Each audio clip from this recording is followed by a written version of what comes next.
Hey everyone, Egman here with another video, and today we've got a top 8 cut rundown of the PPG Webcam Invitational that happened this past weekend. I was supposed to play in this event, but then I got asked to do the commentary for it instead, so that's what I did. I got a little bit more info on this tournament than I normally do for these, because I was commentating it for most of it, and it was a really well-run tournament also, and I really appreciate PPG giving me the opportunity to do the commentary, and then also they just announced that they have their big invitational webcam coming up in April 10th, and this is also going to be a Battle Evolution legal tournament as well, so definitely check out the description for a link to this tournament as well. But let's go into the top 8 cut for what this was. Looking at just the leaders, it was actually pretty diverse. I know Dark Broly is the tier 1 deck in favorite right now, but in general, what I feel like about this deck is it's really more pilot centered than it is deck building centered. I think the build for most decks are about 40-ish already, and then last 10 cards are personal choice, and then kind of your own pilot ability from there. So I don't think it's terrible. I don't think it's over saturating the top cut right now. I know it's the deck to beat, but I don't think it's in a bad spot. And then if you look at the other 5 spots, we have individual leaders. We've got a red King Piccolo, we've got a yellow Syn Shenron, a red Launch, a green Gohan, and then a Vegeks as well. So I feel like it was a really diverse tournament. It was also 128 players with a 60-minute time, with 60 minutes, 10 minutes overtime, best of 3. Which I think the best of 3 is something that we don't see a lot on webcam events. A lot of them are just best of 1, so it's nice to see a best of 3 tournament webcam and everything like that. It definitely changes what you want to run, because just being able to have access to sideboards and being able to run a deck that if you have a bad one game, you can make it up in the next 2. I think changes up the format and what people wanted to bring. But let's go into the individual deck list from there. We're going to just look over the Dark Broly list pretty quickly. Kind of as I've said before, the lists are pretty similar in a lot of ways. And I don't have a lot of individual spice for a lot of this, but I think something that I've seen a lot more of are people are playing this, the Son Goku True Fighting Spirit, which is a really good card that came from set 12. Being able to have deflect, and then also you can be self-awakened if you need to, 15k attacker. But if your leader card is a black Saiyan card, when you activate, your opponent activates a counter skill, they choose one card in their hand and send it to the warp. So this could be a counter play skill, this could be a counter attack skill, whatever it is. I think this is just a good card and can help get some hand advantage, especially since Dark Broly can be kind of hand destruction in a way and everything like that. And I also saw a bunch of these 2-drop Piccolo unisons, or I guess they're not 2-drop, they're just Piccolo unisons. Has a permanent that during your turn this card gains plus 5k power for every 2 markers on it. Has a plus 2 to just choose one card in your hand, discard it. So which just means you get combo power. It has a plus 1, you may choose one card in your hand, discard it if you do draw 1. Which is just easy, helps you set up your warp if you need to. Just because you have 2 different ways to set up your drop area to get cards you need there without having to over combo or something, I think is really cool. And then also as a -3, you send up to 2 battle cards from your opponent's drop area to their warp, which I think can disrupt your opponent too, especially if they're playing things like Roshi, Ape, Rebrand, stuff like that. So I think that's a cool tech choice. Before, I think people were playing the Toa unison from the draft box. And I think there might have been 1 or 2 in the top cut. Nope, I'm just crazy. But I know people have been using that one, but it's been a weird shift that people are using this guy instead. Other than that, nothing too crazy. Sideboard, I think, is more defensive, and with also Heartfelt Plea in the side. I know a lot of people are experimenting with it in the main, but I think it's really the right choice, especially in a best of 3, just to have it in the side. It can be a little sacky at times, and can really be dead in hand when you're not playing, especially against aggro. This card's super dead in aggro, and you just don't want to see it for there. So if you're playing against a matchup where you can be more aggressive. And in general, Dark Broly is really good at being aggressive or defensive, whatever you need to be in the matchup. It's just going to be really flexible, and that's why it's been so good lately. So there's that. This is the first place list. We also have this list by Zachary O'Donohue. I would say big changes in the main. I don't know why he runs this Toa Dimensional Meddler. I'm going to assume it's because he doesn't have 2 of this Piccolo. If there's a reason that he also ran this one, let me know. But I think this one, because I don't think that you have a way to actually rejuvenate with it, so I think this Piccolo is just better than it, but I wouldn't really know from there. He's decided to put the Heartfelt Pleas in the main instead. and he's running 3 in there. Anything else? Both of these guys are running the Secret Rare Toa. All 3 of them are running the Secret Rare Toa. So it's just a good card. Like it's offensive and defensive, and it just gets you where you need to go. And I think like the other thing, so this one doesn't run any of the Bardock the Tenacious. This run doesn't run any in the main, only one in the side. And then this one this is like our super duper streamlined list of just 50 cards. And like this one, I think you can run this deck with more than 50. Obviously this one's 53 and this one is 51. But you know, it's all down to personal preference and everything like that. Running 4 mechis. So this is also, this is Christopher Rise, top 8 one. So he got top 8 with this one. And it's just really streamlined with Meki in the main, all 4 of them, which is really good because you can use that to always find your balls too. 3 in the main there, and it looks like none in the main for this one, all on the side.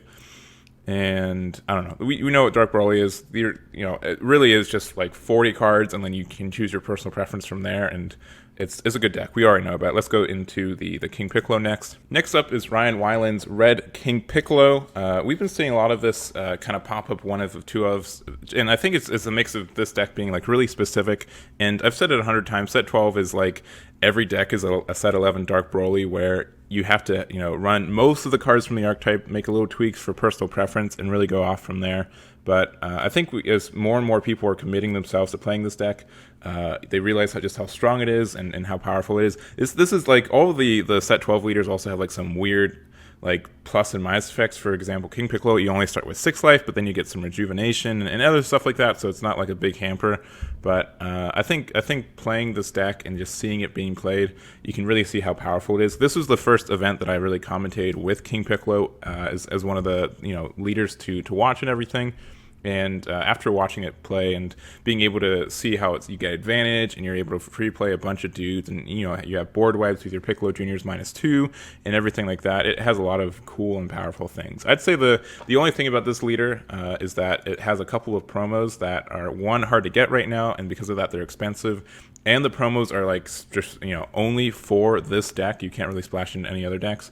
You have to really commit to this guy, but I think as more people take the plunge into saying, okay, I'm investing into this deck, I want to play it really well, I think it has a chance to be good, we'll see more and more of these kind of pop up from here and there. So I like the deck a lot.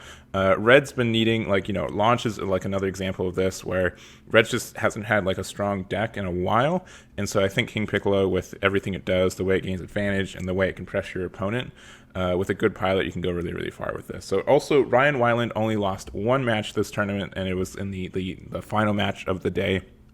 Otherwise, he went completely undefeated. So that's something just to know about this deck too. It's very powerful and has a lot of options to go off. Next up, we've got Andre Rollison's Syn Shenron list.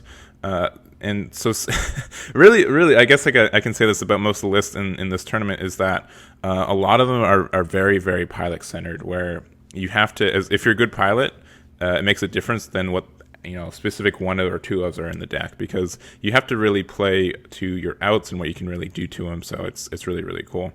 We've seen Syn Shenron. It's gotten a lot of support in the last, pretty much since set 10.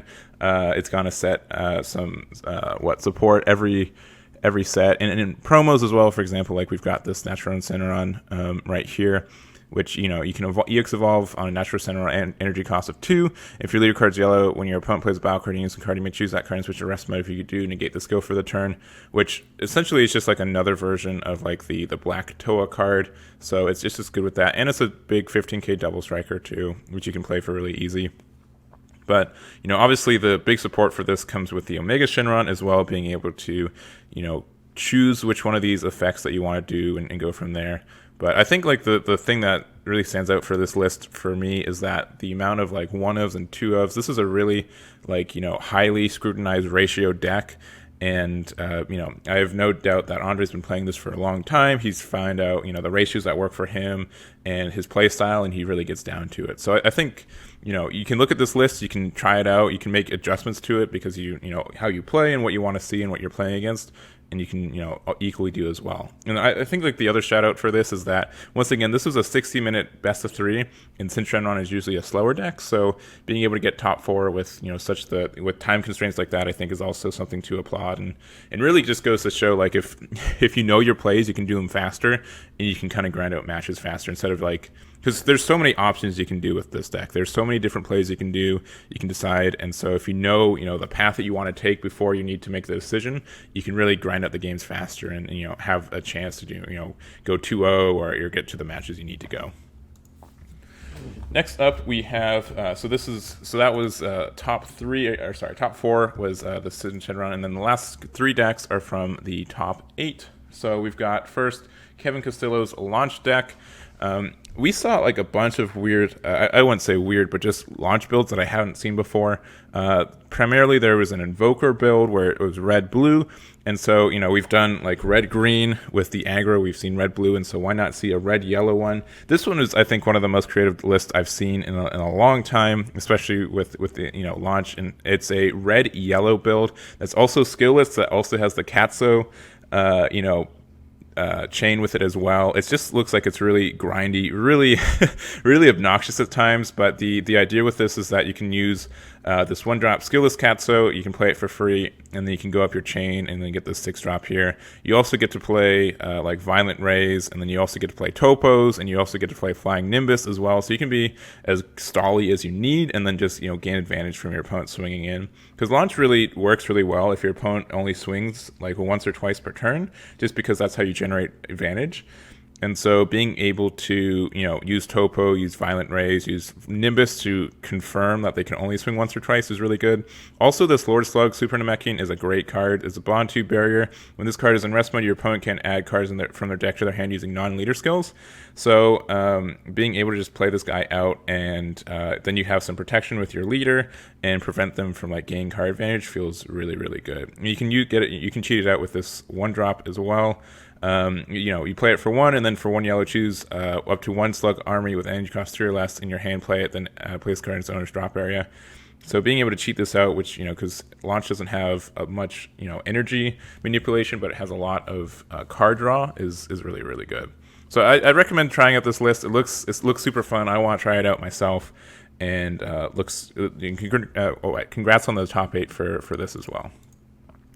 Next up, we've got a green Gohan. We've seen this deck for it's officially 1 year of playing green Gohan, and obviously this list is pretty good. I'd say this is more of a mid-range list, though. It's not a super duper aggro, but it's more of gaining a little bit advantage in kind of like mid-range bigger swings than focusing on winning on turn 2 or 3.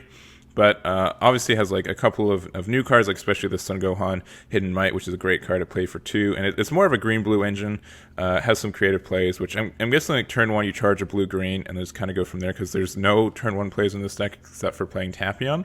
And then from there you can like do some Arrival with the Supreme Technique Goku, and then you can use like Sensu Bean for like giving your cards more power and get the untap. And then also we have like this Piccolo. This is an old card, but if you have a green Son Goku with 20k power in play, which is specifically this guy, you're able to play this card for free, and then you can choose your Goku and place this orange drop here. Choose a 20 of your opponent's battle cards with any cost 2 or less, ignoring barrier, and KO it. If you KO a card, your opponent chooses 2 cards in their hand and place them in their drop area. You can just KO one of your opponent's cards outright, which just is a bunch of value from there. And then you can also, like, he's using Fuse's Moss, I'm guessing, to go with this guy as well. You can also do like a Tapion and a Beerus to go into this guy, because you have to have at least 5. But just looks like a more mid-range grindy build of it, and looks pretty powerful as well. And then kind of looks like it has like more like control elements in the sideboard as well, in case he has to be more control-y and more efficient with what he's using. So there's that one. That is Jared Lopez's list. And then lastly, we've got Brandon Lipschutz's Vegeks deck. Vegeks got nerfed last banned list because of the way of the promo trunks not being able to do like the oppressive chain you're able to do with it. But, there's still some new tools that I got, like especially the Son Goku we talked about in Dark Broly is a super good card for it. Helps for Self-Awakening, which the deck was, not doing super well. Also, just running 4 Dark Power Black Mass Saiyan in this deck feels really, really good, especially since there's like some Turtles players running around, and just, this hits like so many things, and you don't lose anything with it because you're just already a black deck, so you're charging black.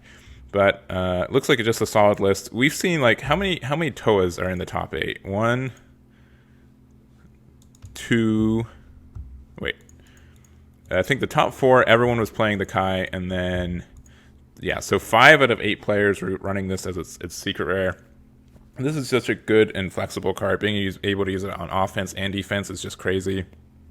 And like a 40k that you can pay for 1 energy is like just, it's like a mirror, right? But obviously it's secret rare, so it's harder to you can only run 1 and everything, but being able to do a board wipe but also prevent your opponent from swinging and everything else is just a good card. And once again, it's in a black deck, so you don't have to worry about, like, you can charge this if you need to, but I doubt you would. But that's the top 8 list there.